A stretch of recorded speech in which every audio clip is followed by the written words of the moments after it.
Mummy जी, ऐसे थोड़े ही ना बंटवारा होता है।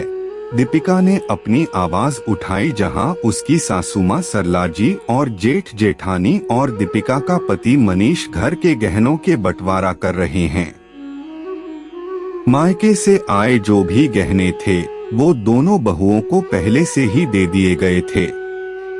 अभी जो बंटवारा हो रहा है वो ससुराल के गहनों का हो रहा है, जिसमें दीपिका ने तो उसे जो गहने ससुराल से चढ़ाए गए थे उसे हाथ तक भी नहीं लगाया था, जैसे बड़ा सेट, कमरबंद और ना जाने ऐसे 2-3 चीजें और हैं। परंतु दीपिका की जेठानी रागिनी ने तो हर गहने का बखूबी इस्तेमाल किया था, रोजाना भी पहनती थी और शादी ब्याह में बड़े गहनों को पहना था, जिसके कारण सोना घिस गया है।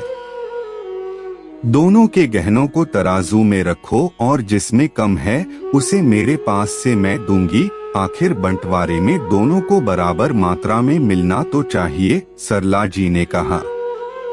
सासू माँ, आप यह गलत कर रही हैं, इस तरह से थोड़ी ही ना बंटवारा होता है, दीपिका ने कहा। तो तुम छोटी हो, तुम्हें इस सब बातों की पता नहीं, इसलिए तुम चुप ही रहो, रागिनी ने उसे धमकाते हुए कहा। क्यों चुप रहूं मैं, जब मेरे साथ अन्याय हो रहा है वो भी मेरी आंखों के सामने, तो मुझे बोलने का पूरा अधिकार है। सासू माँ, भाभी ने पहनकर गहने घिस दिए तो उसमें मेरी क्या गलती। अब आप यह मत कहना कि तुमने ना पहनकर ऐसे गहने रख दिए तो उसमें हमारी क्या गलती। गलती आपकी है। आपको मुझे बता देना चाहिए था कि जिस वक्त बंटवारा होगा तब दोनों के गहनों को तौलकर एक मात्रा में दूंगी। जब भी मैंने आपको गहने पहनने के लिए पूछा तो आपने कहा था कि पहनो या यूं ही रखो, इससे अब मुझे कोई वास्ता नहीं, तो फिर अब क्यों भाभी को गहनों की भरपाई मिल रही है।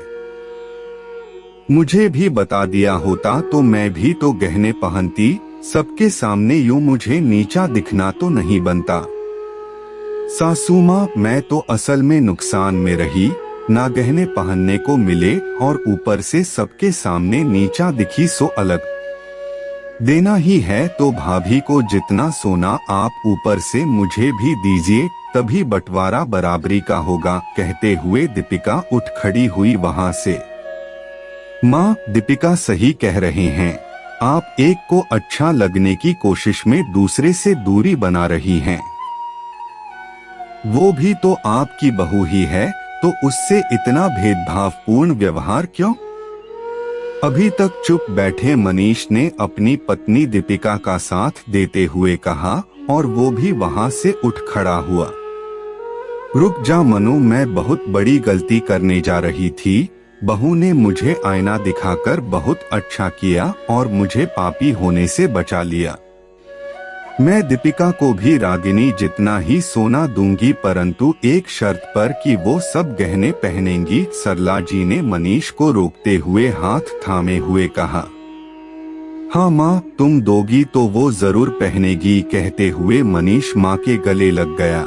रागिनी और उसका पति अपनी बाजी उल्टी पड़ते देख 9-2-11 हो गए वहां से। दोस्तों, ये थी हमारी आज की कहानी। आपका क्या कहना है इस कहानी के बारे में कमेंट करके हमें जरूर बताएं।